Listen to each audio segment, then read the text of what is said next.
Assalamualaikum warahmatullahi wabarakatuh. Materi yang akan saya bagikan kali ini adalah tentang penggunaan rubrik penilaian di Google Classroom. Apa itu rubrik?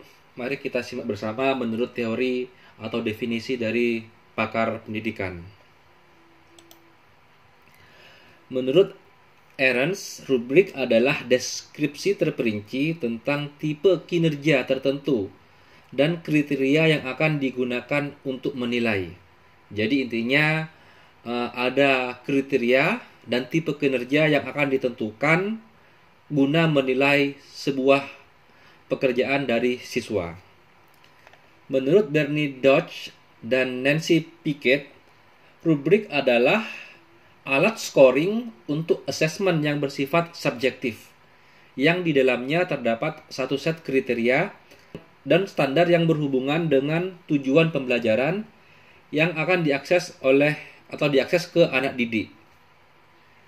Jadi menurut siapa ini? Menurut Bernie Dodge dan Nancy Pickett, rubrik adalah alat scoring untuk asesmen yang bersifat subjektif dan memiliki kriteria-kriteria dan standar. Jadi antara guru dengan siswa sama-sama tahu secara fair kriteria apa yang akan dilakukan oleh guru dalam melakukan penilaian sehingga siswa dapat memenuhi kriteria-kriteria yang telah ditetapkan oleh guru tersebut. Menurut Nico, rubrik adalah suatu alat yang berisi seperangkat aturan yang digunakan untuk mengakses kualitas dari performansi atau kinerja mahasiswa atau peserta didik. Menurut Heidi Goodrich Andrade, rubrik adalah suatu alat penskoran yang terdiri dari daftar seperangkat kriteria atau apa yang harus dihitung. Jadi tujuan dari rubrik adalah siswa diharapkan secara jelas memahami dasar penilaian yang akan digunakan untuk mengukur suatu kinerja siswa. Jadi anak-anak itu paham kriteria apa saja yang ditetapkan oleh guru, sehingga anak-anak itu berusaha atau siswa itu berusaha untuk mencapai atau memenuhi kriteria yang telah ditetapkan oleh si guru. Kedua pihak, guru dan siswa, akan mempunyai pedoman bersama yang jelas tentang tuntutan kinerja yang diharapkan. Jadi antara guru dan siswa sama-sama punya pedoman bersama yang jelas tentang tuntutan kinerja yang diharapkan. Rubrik diharapkan pula dapat menjadi pendorong atau motivator bagi siswa dalam proses pembelajaran. Jadi langsung saja inti dari rubrik ini adalah melakukan semacam bobot nilai dengan menentukan kriteria-kriteria yang harus dicapai oleh siswa sehingga siswa juga memahami kriteria-kriteria apa yang telah ditetapkan oleh guru untuk dilaksanakan atau dikerjakan.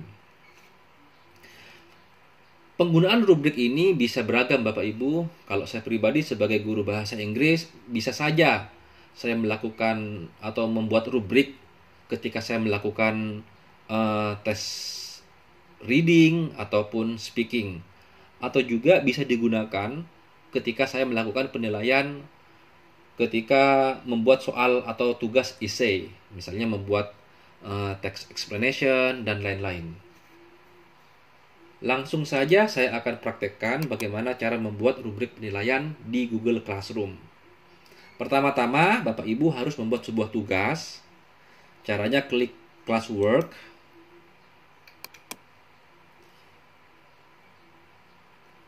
Setelah itu, mungkin di Bapak Ibu tampilannya bahasa Indonesia, nanti disesuaikan.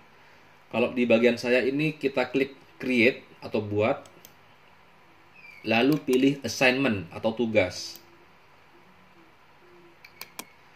Nah, di sini title-nya atau judulnya saya buat misalnya Tugas Praktek Speaking KD 3.8 misalnya. silahkan kalian membuat sebuah teks eksplanasi dalam kurung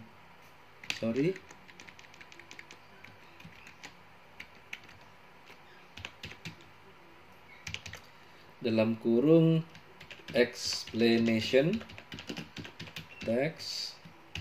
Silakan kalian membuat sebuah text explanation. Lalu setelah itu silahkan perform dan direkam di HP kalian. Lalu silahkan karya kalian itu di-upload ke YouTube. Link YouTube video kalian sematkan di tugas ini. Misalnya seperti ini. Silakan kalian membuat sebuah explanation text, lalu setelah itu silakan tampil dan rekam di HP kalian, lalu silakan karya kalian tersebut diupload ke YouTube, lalu link YouTube-nya sematkan di tugas ini. Misalnya seperti itu. Poinnya saya kasih nilai 100.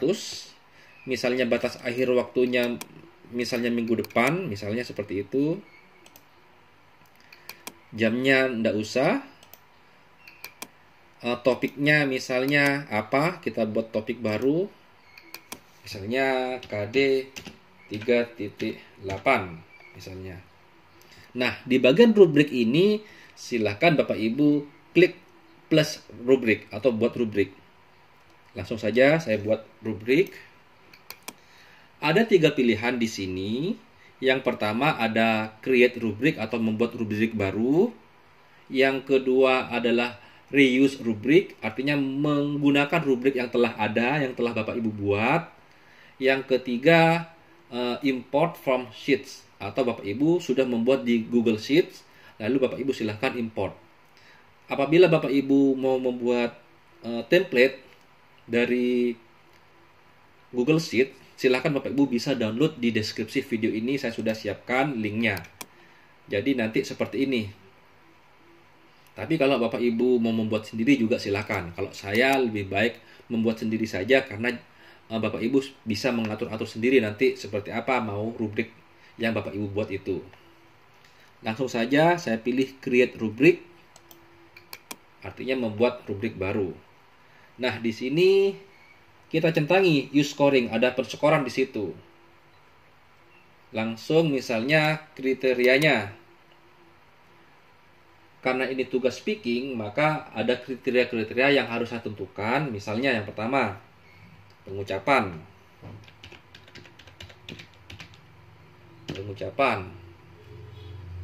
Nanti kalau Bapak Ibu atur ke bahasa Inggris juga silahkan, misalnya pronunciation dan lain-lain.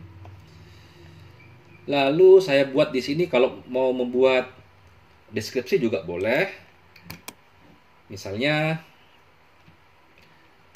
kriteria ini,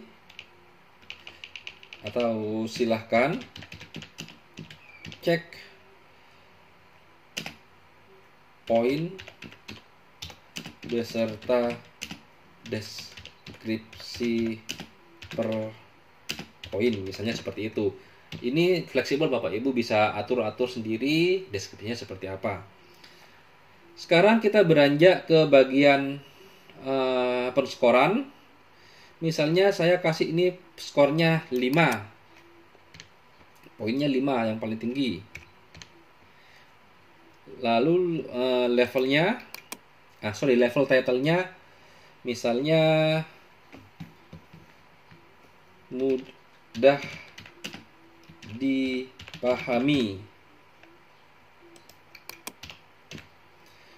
dipahami. Misalnya deskripsinya mudah dipahami dan memiliki memiliki aksen penutur asli, misalnya seperti itu.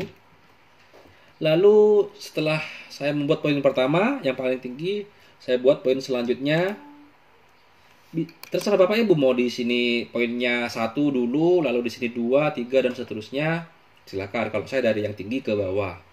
Poin yang kedua berarti otomatis poinnya 4.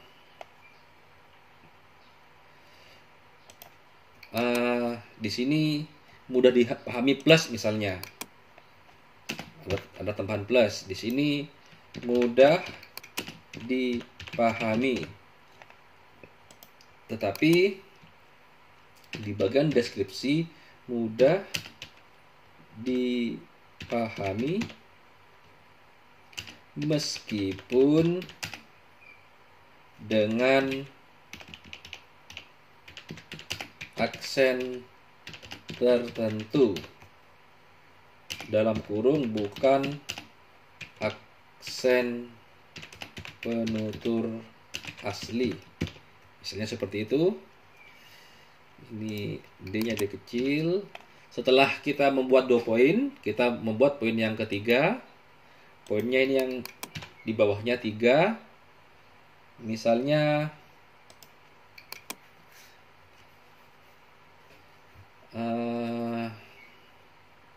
ini bukan mudah.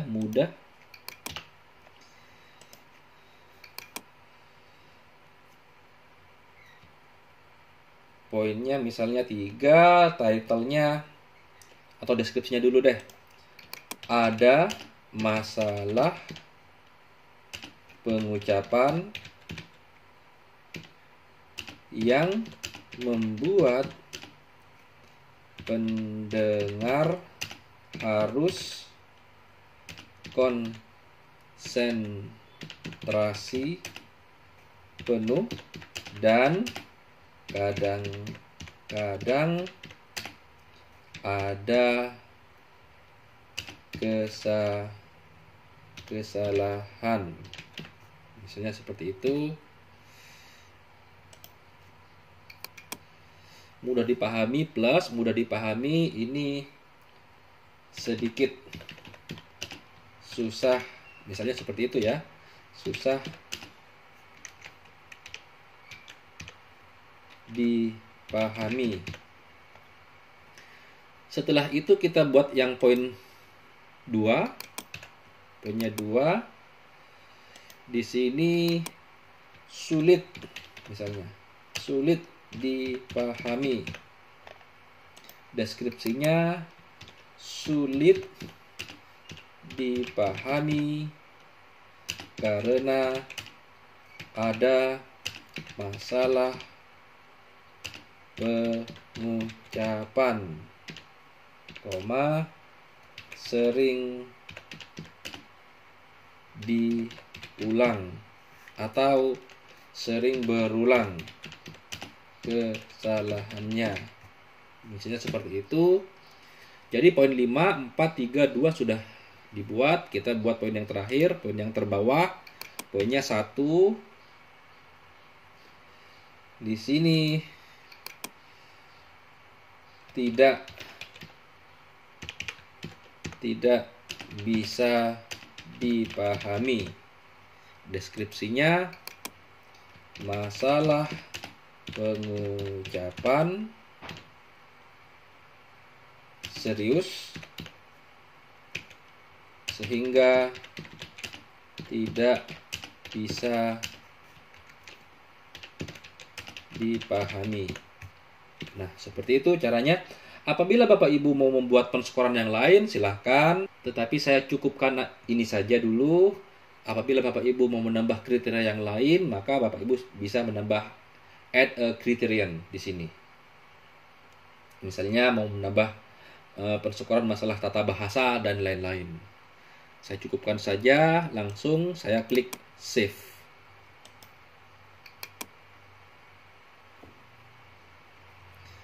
Nah, setelah rubrik berhasil dibuat, langsung kita tugaskan ke siswa jika Bapak Ibu langsung ingin memberikan penugasan tersebut kepada siswa.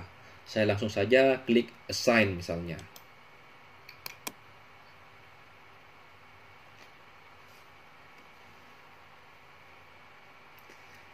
Nah, berarti penugasan kepada siswa, yakni penilaian speaking, telah berhasil dibuat, dan kita langsung buka Google Classroom baru di mana saya bertindak sebagai siswa, dan kita dapat melihat tampilannya seperti apa. Langsung saja di sini saya sudah siapkan akun saya sebagai siswa. Saya buka saja.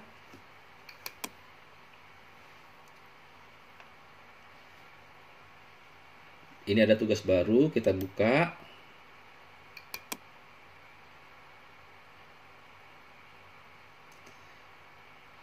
Nah, di sini kita dapat melihat rubrik yang telah disiapkan oleh guru. Kita buka saja seperti apa tampilannya. Nah, dengan seperti ini antara guru dengan siswa dapat bersikap fair atau transparan. Guru mengharapkan penilaian atau siswa dapat mencapai poin-poin tersebut sehingga penilaian itu bisa lebih objektif dan siswa dapat memenuhi kriteria yang diharapkan oleh guru. Jadi kita dapat melihat poin-poin di sini. Mudah dipahami dapat 5 poin, mudah dipahami biasa 4 poin, sedikit susah dipahami 3 poin, dan seterusnya. Misalnya saya akan menyetorkan misalnya ya tugas saya. Ini saya sudah pura-pura siapkan, saya ngambil dari YouTube sembarang, saya salin aja laporan tugasnya yang sudah diupload ke YouTube. Lalu saya tambah atau buat, saya masukkan link di sini, link YouTube-nya, dan saya setorkan dengan cara menempel, tambahkan link.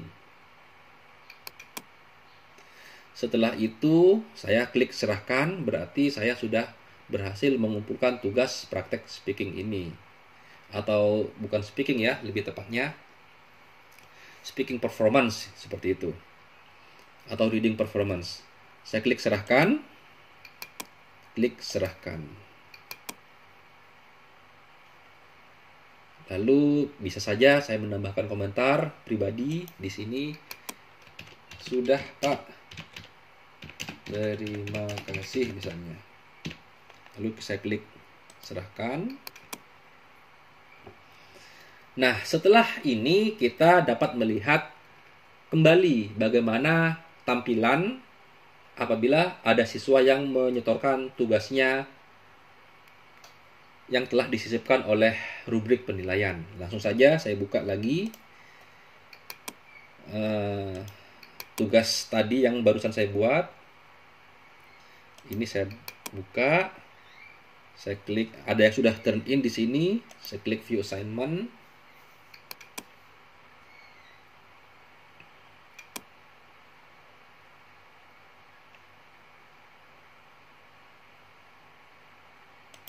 Saya setel misalnya.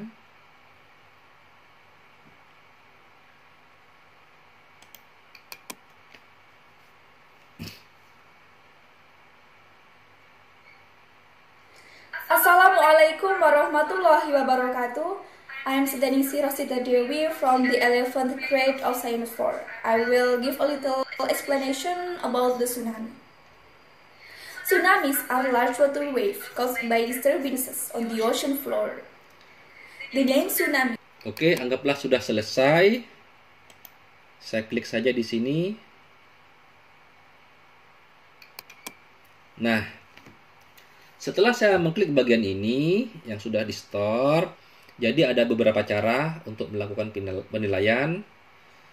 Bapak Ibu bisa arahkan di bagian progress bar ini, semacam progress bar. Kalau Bapak Ibu mau memberikan poin 5, maka Bapak Ibu tinggal klik saja bagian ini. Maka nilainya jadi 100. Kalau Bapak Ibu klik bagian ini, Bapak Ibu bisa lihat hasilnya jadi 80, artinya tuntas. Kalau Bapak Ibu klik yang bagian ini, poin 3, maka nilainya 60. Atau cara kedua, Bapak Ibu klik expand kriterian ini, lalu pilih yang mana yang mau Bapak Ibu nilai. Kita lihat kalau seandainya poin 5, maka langsung nilainya 100. Kalau poin 2, maka nilainya 40. Atau cara ketiga, Bapak Ibu bisa mengklik di sini langsung, misalnya diisi 1. Maka nilainya nanti akan muncul di sana di atas. Coba kalau jadi 2 otomatis kan, kalau kita poin 1. Jadi ada 3 cara setidaknya. Jadi seperti itu Bapak Ibu cara melakukan penilaian menggunakan rubrik. Anak-anak bisa tahu kesalahannya di mana saja, dan boleh Bapak Ibu menggunakan lebih dari 1 rubrik. Kalau kayak gini kan cuma pengucapan saja. Sementara Bapak Ibu masih belum melakukan penilaian menggunakan tata bahasa. Kira-kira penggunaan grammarnya gimana? Cara penyusunan kalimatnya bagaimana? Benar apa tidak secara tata bahasa? Dan lain-lain. Jadi seperti itu Bapak Ibu, semoga tutorial penggunaan rubrik dalam Google Classroom ini bisa bermanfaat. Terima kasih dan wassalamualaikum warahmatullahi wabarakatuh.